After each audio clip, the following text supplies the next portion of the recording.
大家好，我哋1分鐘之後我哋開始啊！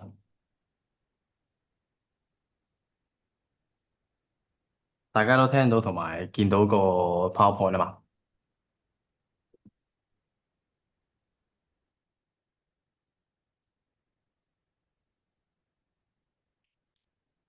？OK，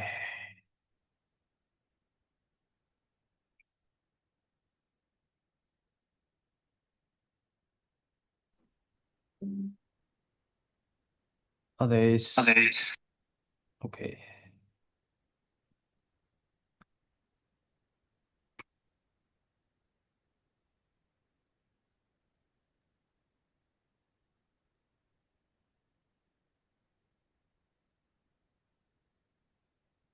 OK，咁我哋照開始啦。咁我哋唔等其他朋友啦。咁好多謝大家今日嚟啦。咁今次呢一個線上講座係主要講關於呢一個台灣百樂嘉明湖三個團10月、11月同埋12月嘅一個簡介會啦。咁跟住你見到嗰啲相就大部分都係我哋自己影啦，同埋一啲舊團友嘅相啦。好，我哋開始啦。咁你見到呢個封面其實都係嘉明湖嚟嘅，呢個係冇記錯係應該7月、8月嗰陣時候影。好，咁我哋開始。首先介紹下我哋自己先啦。咁我哋叫 Outsiders EX 啦。咁大家見到我哋 Outsiders EX 其實係一個我同埋另一個 partner 叫 AM 創辦嘅一個登山旅行社嘅一個品牌啦。主要睇如其名，就係希望大家可以喺完咗呢一個登山啦，或者呢個 trip 之後係可以有少少改變，出咗自己 comfort zone 變成一個 outsiders 咁樣。咁我哋之前都有好多唔少嘅團，就係有啲人參加咗一次，亦都係佢第一次登山啦，即係報名我哋團，都第一次海外登山啦。翻到嚟之後 pick up 咗呢一個登山嘅興趣，咁翻到嚟基本上可能一個月行幾次山咁樣，亦都有一啲朋友可能之前 join 過我哋一啲非洲攝影團。咁翻到嚟都買咗相機嘅，咁以我所知都有嗰一團可能10個人，有3個人都係翻到嚟買咗部 Sony 相機。咁呢度係我哋好想見到嘅嘢，所以我哋就改咗呢個叫 Outsiders 一個名。啱先都係講到我仲有另一個 partner 啦，叫做佢嘅 AM 係啦。咁但係今日唔喺度，佢而家日本行緊山係啦，因為我哋啱啱上個禮拜先出完一團去呢個白馬岳嘅啫。完咗之後我就同啲客人翻咗嚟啦。我另一個 partner 就仲行緊山嘅。呢個就係我咯，係啦，都睇到嘛。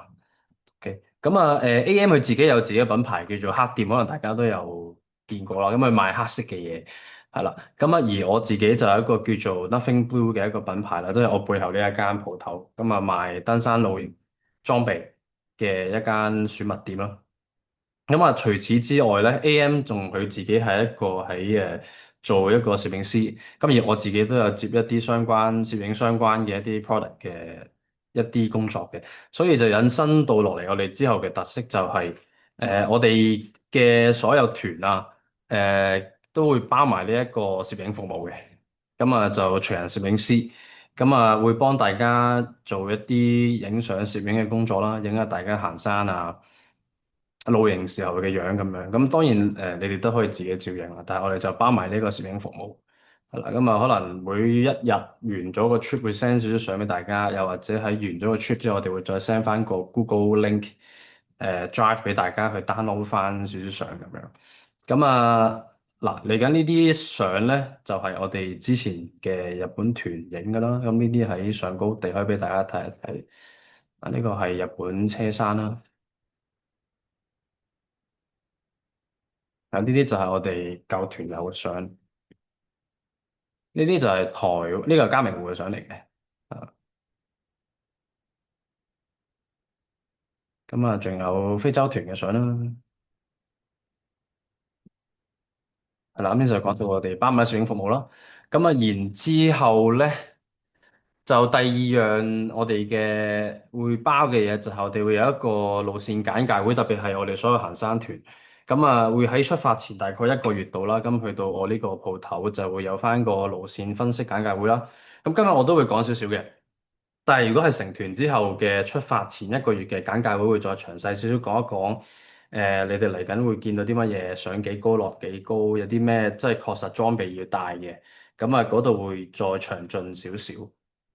咁啊，亦都有機會我哋出發前登山團都唔一定有，但係正常都會有一個叫做試腳嘅一個登山日，係啦。咁啊譬如去行一行香港嘅山，睇下大家係咩情況，係啦。咁我哋會有翻少少建議俾大家做少少 training 啊，或者可能喺課我哋之後真係登山嗰陣時，可能喺嗰個路線編排或者係一個誒嗰條登山隊伍嘅前後位置會有少少唔同嘅 adjust 咁樣咯。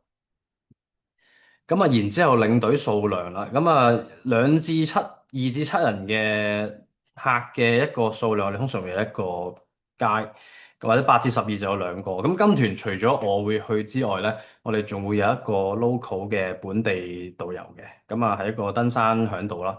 咁會有除咗我，即係 total 會有兩個人嘅 at least。咁如果人數再多啲，可能10幾個，我哋會再插多一個台灣嘅 local 街去中間攝喺度，幫大家叫做前後夾住大家去睇住咁樣。好啦，咁啊正式開始呢個嘉明湖43夜嘅一個簡介啦。咁大家如果有咩問題，可以喺即刻喺嗰個 chat box 度打出嚟啊，或者講嘢都可以嘅。咁我哋可以即時做翻個問答。好，咁啊，首先介紹下嘉明湖先。嘉明湖其實係一個台東位置啦，咁啊池上附近。咁啊，我哋去嘅話就要去高雄，然後就坐火車，再坐呢、一個接駁車就上山嘅。咁嘉明湖咁大家可能都有聽過，所以都有興趣啦。咁啊，其實佢係台灣第二高嘅一個登山湖泊。係啦，咁啊最高嗰個就係雪山，咁呢一個就係第二個，咁啊3300海拔，咁但係我哋呢一個 trip 咧最高係會去到3600度，咁啊會包兩座，其中兩座呢、一個台灣白岳，咁啊三叉山同埋呢一個向陽山嘅，咁我哋都會路經啦，都唔係路經，即係我哋會登上呢兩座山啦。咁啊，而嘉明湖就係我哋一個終點。咁啊，而嘉明湖其實佢都有好多名嘅，咁大家可能都見到啦。咁啊，佢有三叉池啊，有月亮的鏡子啊，天使的眼淚啊。咁其實佢嘉明湖其實係一個橢圓形嘅一個登山湖。咁啊，佢係冇一啲其他水嘅來源啊，即係意思係佢純粹係一個雨水收集嘅一個池咯。咁啊，同埋佢長年都會積水，咁佢唔會有乾竭嘅一日。咁啊，冬天嘅話就只可以話佢啲水量會低少少，去到一半咁樣。咁而滿水嘅日子就大概滿水嘅季節就大概可能係7月到10月度啦。咁就係啱先你見到可能上一頁呢個就接近滿水嘅一個季節咯。啊，而家80滿度。咁而行程上咧，咁我哋其實呢個嘉明湖路線會有少少特別，係因為有機會我哋會露營啊。但係理想情況下，如果抽到簽嘅話，抽到山屋簽嘅話咧，我哋係會3日都住山屋嘅。咁呢度你見到由 day one 去到 day six 啦，咁第一日就同埋第6日都係一個交通日嚟嘅。咁我哋第一日就啱先講到會坐火車啦，去到呢、一個由高雄出發去到呢個台東，然之後就會坐車去到接駁車就去到呢個池上上呢一個登山口嘅，係啦。咁我 day one 同 day six 都係冇乜嘢做嘅，純粹係休息啦，同埋俾大家去執下行裝咁樣。咁 day two 咧，我哋就會出發，直接坐車上呢個登山口噶啦。咁就係向陽登山口。咁啊，接下來我每一日都會同大家再詳細少少講。咁啊，我哋會朝頭早出發啦。咁啊，day one 呢度開始，day one 交通日。day two 我哋就直接出發上登山口。咁啊，食完早餐，台灣早餐店之後咧，就會坐專車啦，去到登山口。然之後第一日就其實比較行程輕鬆少少嘅，因為我哋今次個行程有大概有4日。係啊，3日會住山屋係啦。咁啊，俾大家點解揀4日咧？因為其實出邊好多都係3日2夜。咁4日最主要原因係俾大家可以多少少時間去適應呢個高山，咁啊減輕呢一個高山症嘅反應，係啊，所以我哋就揀咗呢個4日。咁第一日就會上到呢一個向陽山麓，咁啊大概行實際如果真係行嘅話，大概3個鐘鬆啲嘅啫。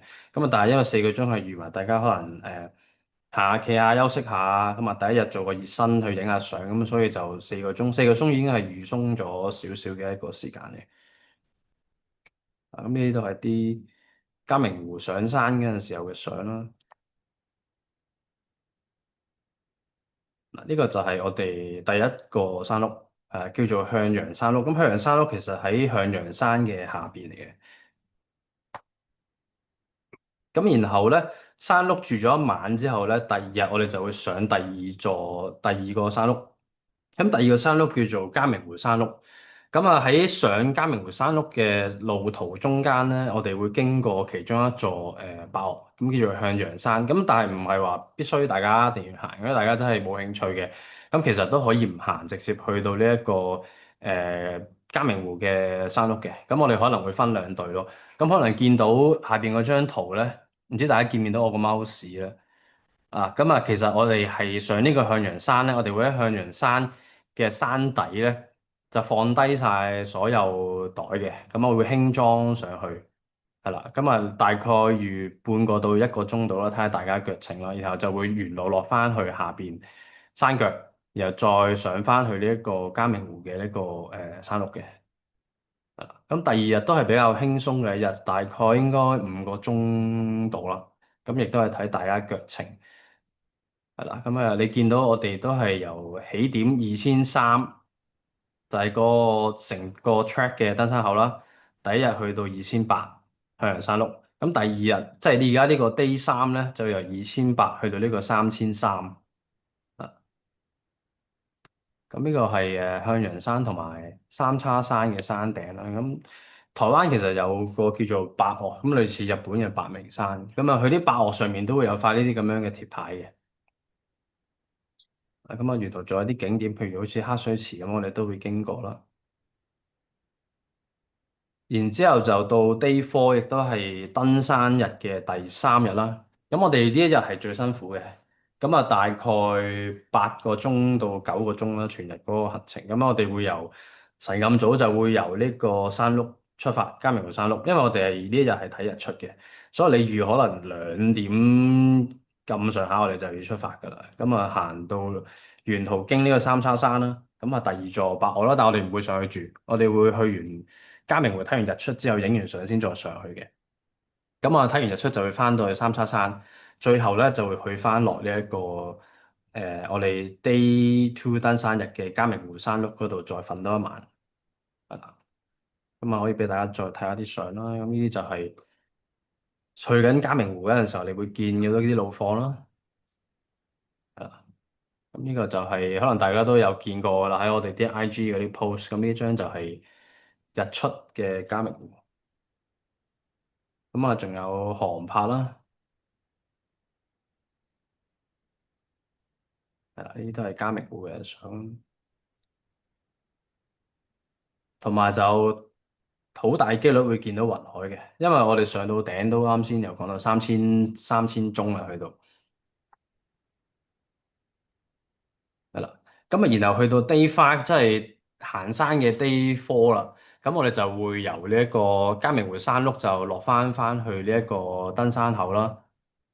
係啦，咁啊，然後就會再喺嗰度翻去高雄，咁我哋會有翻個慶功宴，就通常我哋會有個hot pot 嘅日子啦，咁啊登山完成之後，我哋就會去打個邊爐咁樣，咁會喺 Day 6咧就再翻去香港嘅，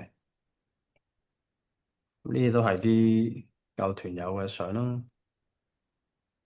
係啦，咁啊，我哋啲團就通常有好多唔少客人都會預先去咗台灣玩咗一陣，然後 join 我哋嘅，咁亦都可以喺機場 join 我哋啦。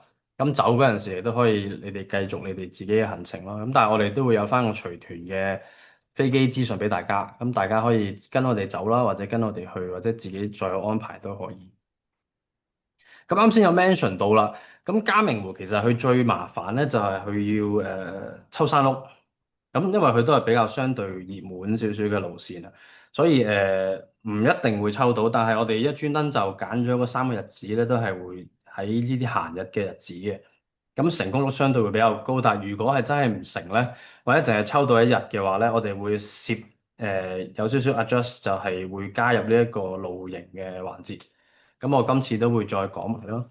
咁因為露營嘅路線我哋都試過，亦都出過團㗎啦。咁亦都係6日嚇，Day 1同埋 Day 6咧，其實都係交通日啦。咁 Day 2去到 Day 5咧，就係我哋嘅登山日。咁頭 Day 2同埋 Day 3咧，就都係露營啦。Day 4咧，我哋就會首選係會照 book 一日，嘗試 book 一日嘉明湖山麓。如果唔得嘅話咧，我哋就會回頭去翻我哋第一日嘅露營位置新武呂溪嘅。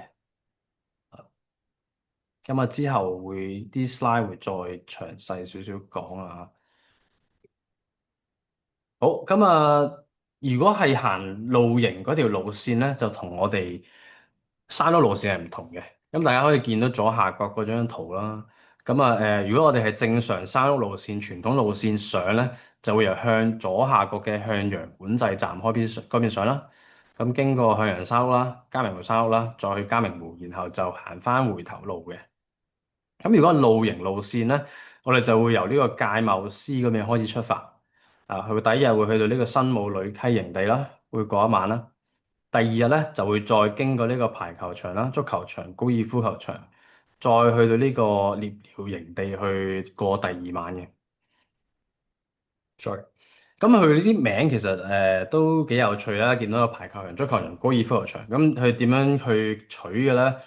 其實就係跟翻嗰個 campsite 個 size，咁啊就第一個人上去嘅人就改咗呢一個跟對應翻嗰個 size 嘅場去改咗個名，咁啊最大好明顯就係高爾夫球場營地，係啦，咁跟住就係足球場。咁啱先見到我哋第一張相咧，呢一張相其實就係呢個高爾夫球場嘅營地嚟嘅。好，去翻呢度。咁啊，第二日喺獵寮過夜啦，過完夜之後，我哋會上呢個嘉明湖，然後咧再去呢一個嘉明湖山屋住第3晚，最後咧會跟翻呢個傳統路線落翻呢個向陽山走嘅，係啦。但如果完全三日都抽唔到山屋咧，就會去完呢個嘉明湖之後，回頭翻去呢一個新武呂溪第三日嘅過第三日咧。第3日過呢一晚上喺呢個新武呂溪啦，然後再去翻起點呢個界貿司登山口落山。咁點解有呢條山嘅路線出現咧？其實就係因為傳統路線下咧，唔係個個都 book 到山路，係啦，咁所以就變咗啲人去揾咗呢一條咁樣嘅路線去 for 啲抽唔到山路嘅人。咁啊，呢條路線好耐之前其實都係一啲原居民啦，叫做布農族佢哋嘅一啲狩獵嘅獵徑嚟嘅。咁啊，去到後期俾人越行越多，就變咗一個叫做半官方，但係唔係官方嘅一條登山路線咁樣。咁啊，呢啲都係一啲舊團友舊團嘅相啦。係啦。咁啊，再詳細講多少少啦。咁第一日其實都係比較相對簡單少少啦。咁啊，大概4、5個鐘。咁啊，露營咧就我哋會提供埋帳篷嘅。咁但係會係一個4人營嚟嘅。咁啊，入邊可能瞓大概2至3個人啦。咁但係如果你自己有自己帳篷，你都可以帶自己嘅去camp 啦。咁但係就變咗係你要自己孭咯。咁然後去到呢一個俾多少少相大家睇啦。咁呢個我隻營嚟嘅。咁呢條路線比較特別係佢有2條河仔係要過嘅。咁啊，但係水就唔算好深嘅，大概去到及膝咁樣啦。咁睇下前嗰2、3日有冇落雨啊，係咪雨季啊咁樣。咁啊，登山嘅第2日咧，我哋就啱先都有講到會經過啲營地啦，然後就去到呢個獵寮嘅營地去過夜嗰一晚。咁呢張圖其實就係一個獵寮嘅營地。咁獵寮營地其實就係嘉明湖嘅山腳，咁大概應該3100咁上下嘅高拔海拔啦。然後仲有都大機率會見到鹿嘅，水鹿，台灣水鹿。咁都係好普遍嘅喺嘉明湖呢條路線上面。但係界貿司條路線見嘅機率會大過行傳統路線，因為嗰邊比較相對森林多啲。咁啊，去到呢個 day four 啦，咁啊就係亦都係相對辛苦嘅一日啦。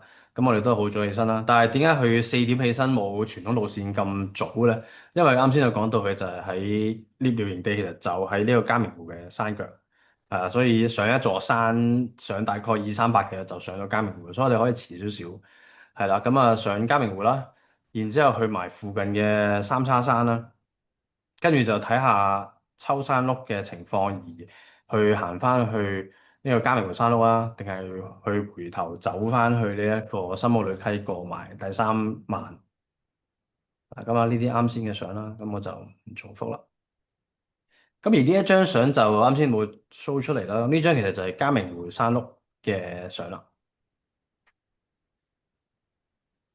咁而落山日同埋 day six 其實就同行傳統路線都一樣嘅。咁我哋都係會照翻高雄啦，會有個慶功嘅宴啦，然後第6日咧就解散嘅啦。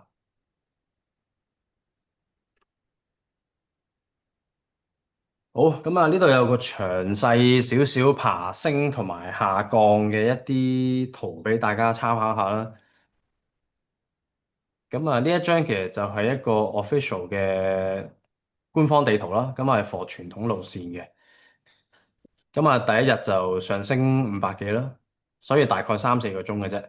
咁第二就上升600幾啊，然後第三日嘅登山日咧就相對比較平嘅，因為我哋第三日喺嘉明湖山麓出發，其實已經去到3300啊。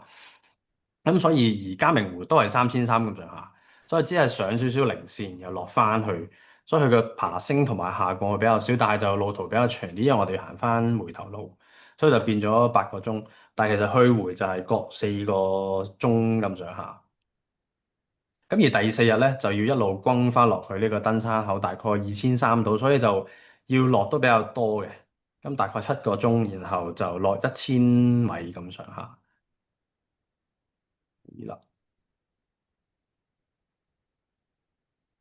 咁呢度都有翻張少少等高線嘅圖咯，但係我就不太詳細解釋。如果大家有興趣，可以 down 翻我哋 send 咗俾大家嘅一個 info kit 啦。咁上面入邊都會有翻呢啲圖，你大家可以大概預計到行幾多個鐘啊，然後嗰啲等高線嗰啲都有齊嘅。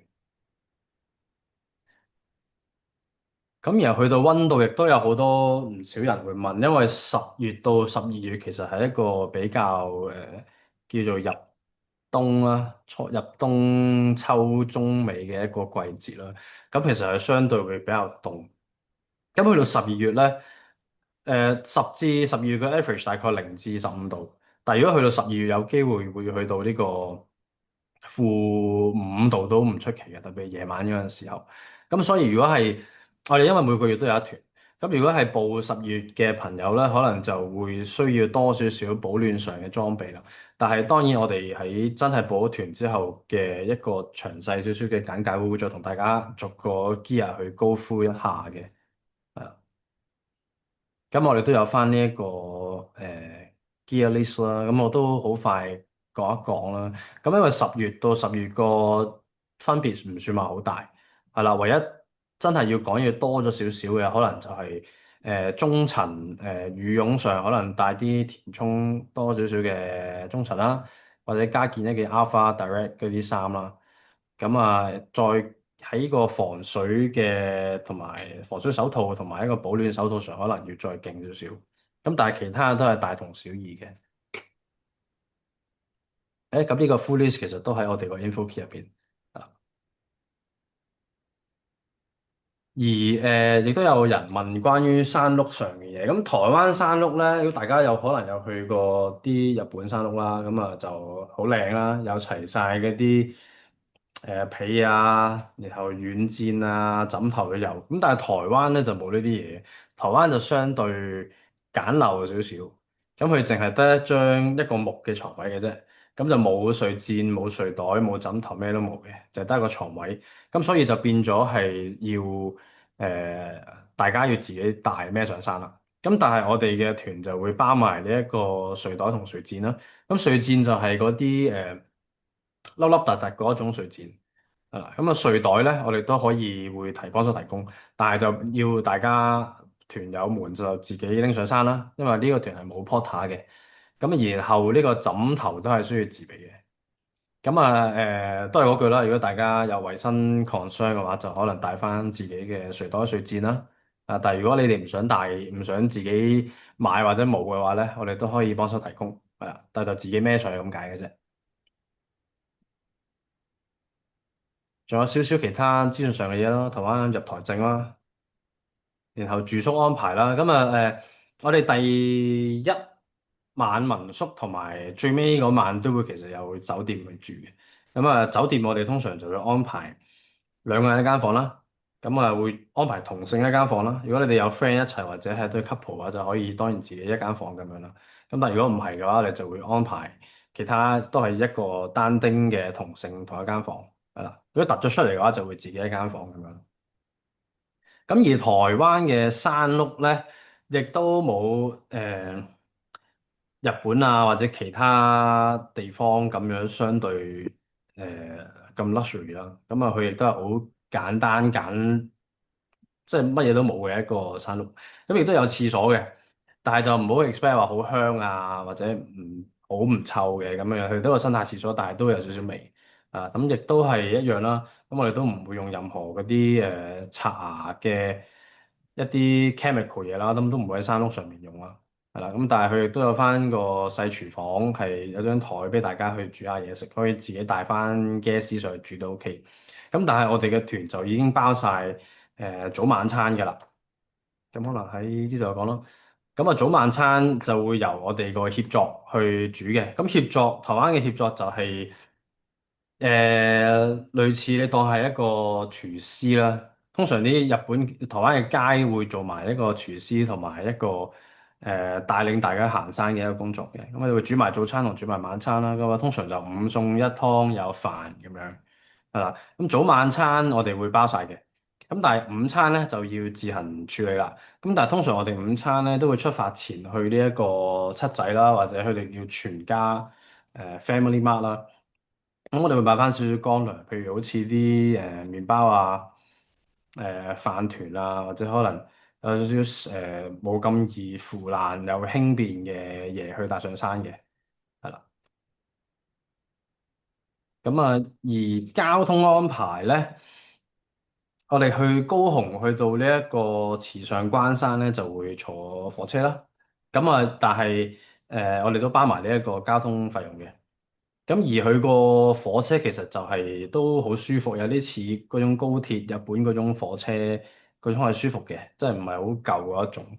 咁然後去到關山池上，我哋就會坐專車上山嘅。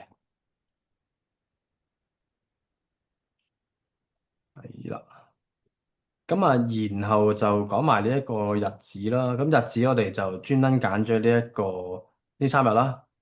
啊，咁10月20號去到25號啦，11月3號去到8號啦，同埋10月1號去到呢一個6號。咁確實真係登山嗰中間嗰幾日，其實都係閒日嚟嘅。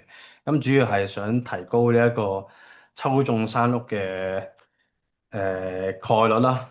啊，所以我哋就專登 pick 咗呢幾個日子。咁大家可以跟翻你哋自己嘅 schedule 啦。咁有興趣嘅話，可以跟翻喺我哋 website 度報名都可以，係啦。咁有3個團去俾大家揀。咁而我哋早鳥優惠咧就會有1000蚊 discount 啦。咁啊喺出發前2個月就會完。咁如果係10月20號嗰團咧，就8月20號就會完呢個早鳥啦。但當然之後都可以再報名啦，但係就冇咗個1000蚊嘅 discount 咁樣咯。咁11月3就變咗係9月3就截止呢一個早鳥優惠咁樣。係啦。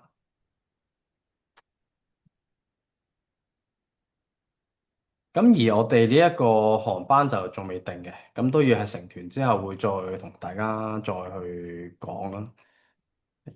咁啊，今日關於呢一個團嘅資訊就係差唔多咁多啦。咁大家有冇啲咩問題都可以喺度即刻留 comment 啦，或者開麥講都可以啦，或者你再 PM 我都可以嘅。係一個 Q&A 環節。或者你咩啱啱漏咗，想知多啲嘅都可以問一問我嘅。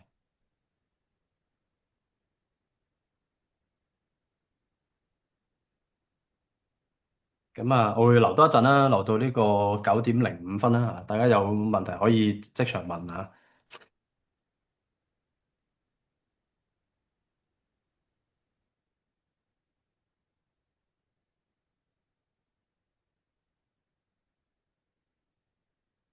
咁啊，多謝大家今日收聽，係啦。咁啊，如果冇問題嘅話，就可以接下落你哋做翻你哋嘅嘢啦。咁但係我會 stay 多喺度5分鐘嘅，啊，大家有問題可以繼續問。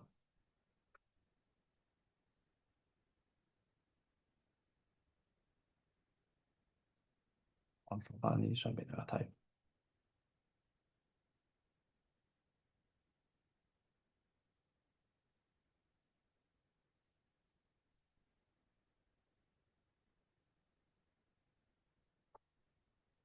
Thank you。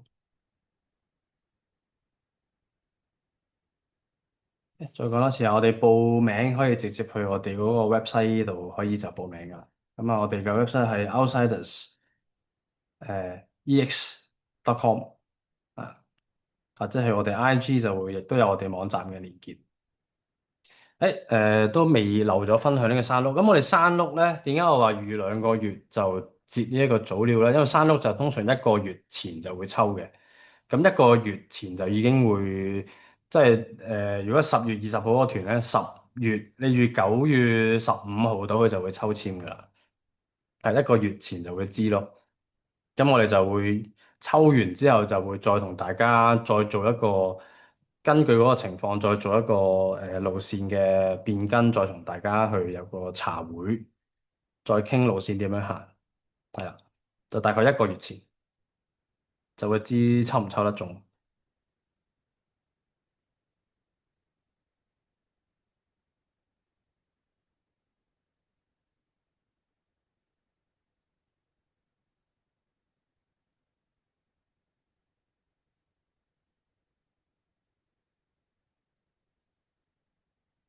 好，thank you 你。有咩可以再 WhatsApp 我哋啊，或者 IG 我哋都可以。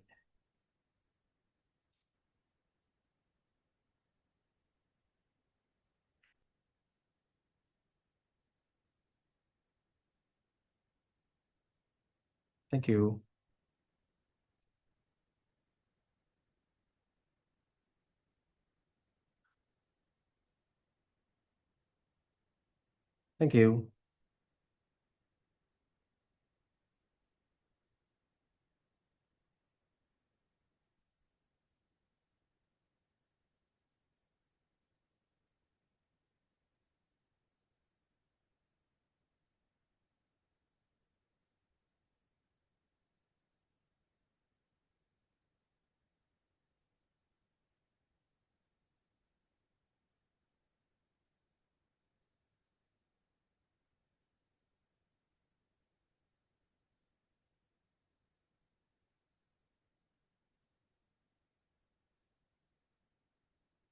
大家有問題可以問我啊，或者可以 IG 我都可以。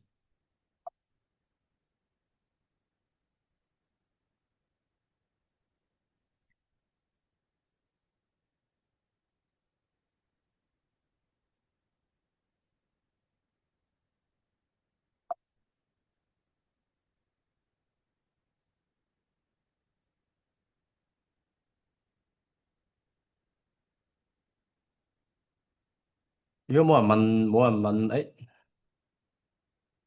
山路路況有幾崎嶇？如果咧喺啱先又講咗2條路線啦。如果傳統路線嚟講咧，就其實係相對簡單啲嘅，我自己會覺得，因為佢係一個半。因為佢嘉明湖其實係一個喺台灣都好出名，好類似係香港嘅鳳凰山嗰種感覺啊。咁其實佢有好多路已經係佢哋叫做半修建完成嘅一啲路，咁相對會易行少少同比較闊嘅。咁崎嶇就唔算話好崎嶇，但係你話去到去呢個嘉明湖池，即係第二日嘉明湖山麓去到呢個嘉明湖嘅中間咧，因為佢係一啲開放性嘅一啲。零線位置啊。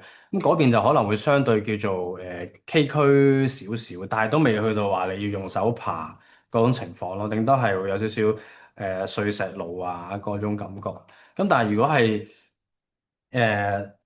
如果係界謬司即係露營嗰條路線咧，咁佢就係比較相對一個森林、密林嗰種感覺嘅一條路線。咁嗰度就會相對崎嶇少少，可能會用啲咁多手，然後啲路可能會跣少少，因為行森林路，咁你會行好多樹根啊、大石啊咁樣嗰啲情況，就會相對崎嶇難行少少咯。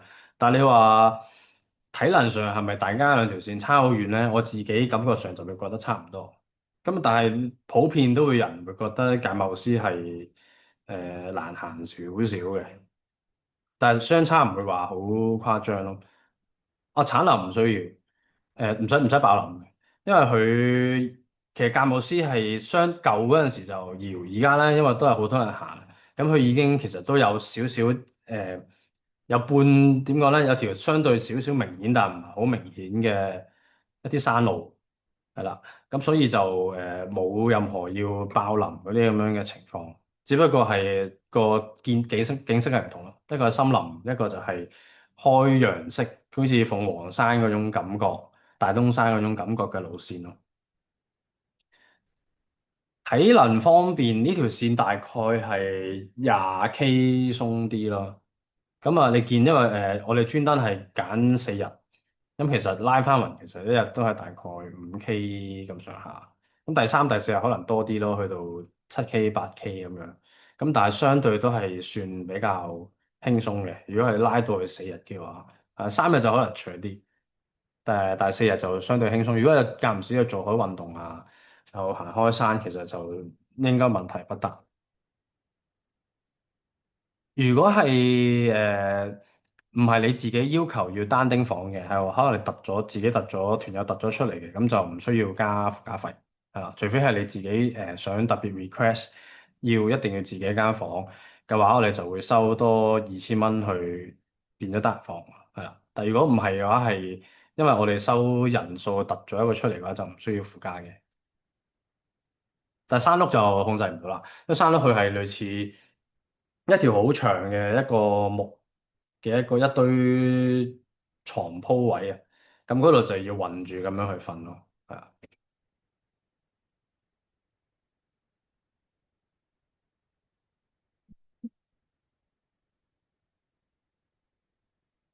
11、12月，誒10月開始其實已經有凍嘅，因為秋天咧夜晚其實都係得幾度，咁12月咧就會最凍，咁但係最凍應該都唔會話凍到去負十幾度咁嘅情況，比盡可能都係負4、5、6度咁樣咯。咁啊，其實上年咧，因為我哋再對上一團係3月去嘅。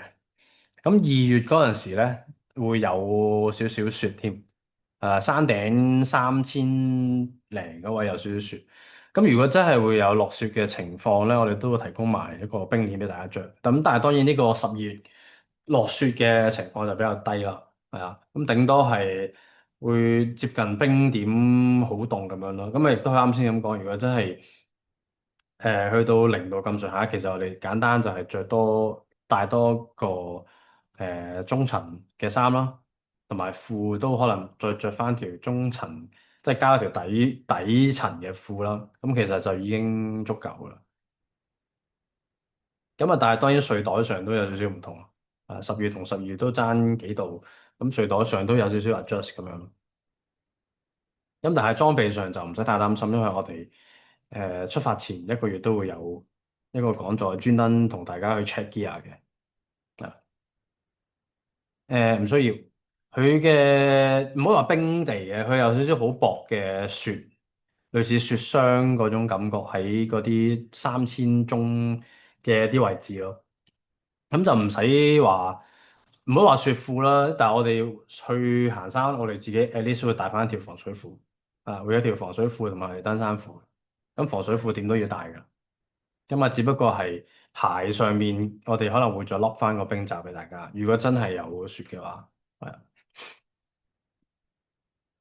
但係我哋嗰邊基本上都有個 team 喺度，如果係真係會有落雪啊，咁我哋其實都預測到同埋會知嘅。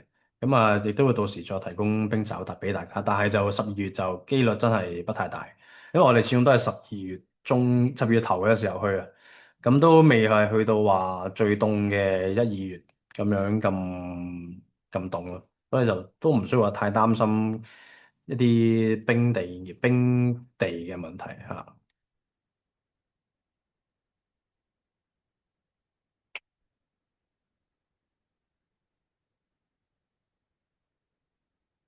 大家有問題可以繼續問下，我會再留多一陣。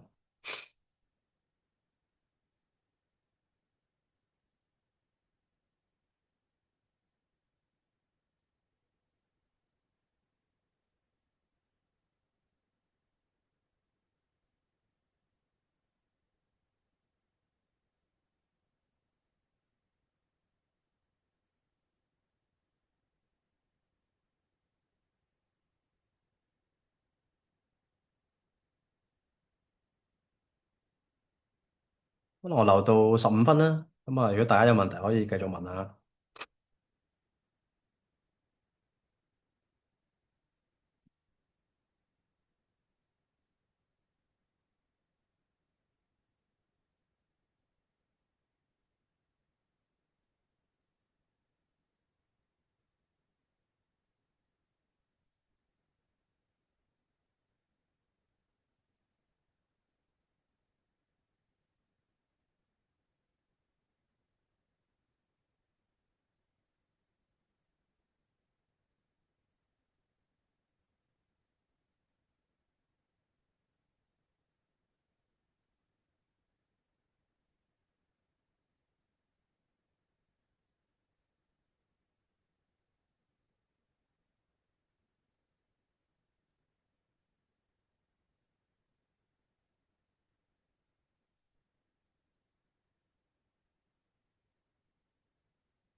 Thank you，拜拜。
我會留多1分鐘啊，大家有問題可以繼續問，或者 DM 我哋都可以。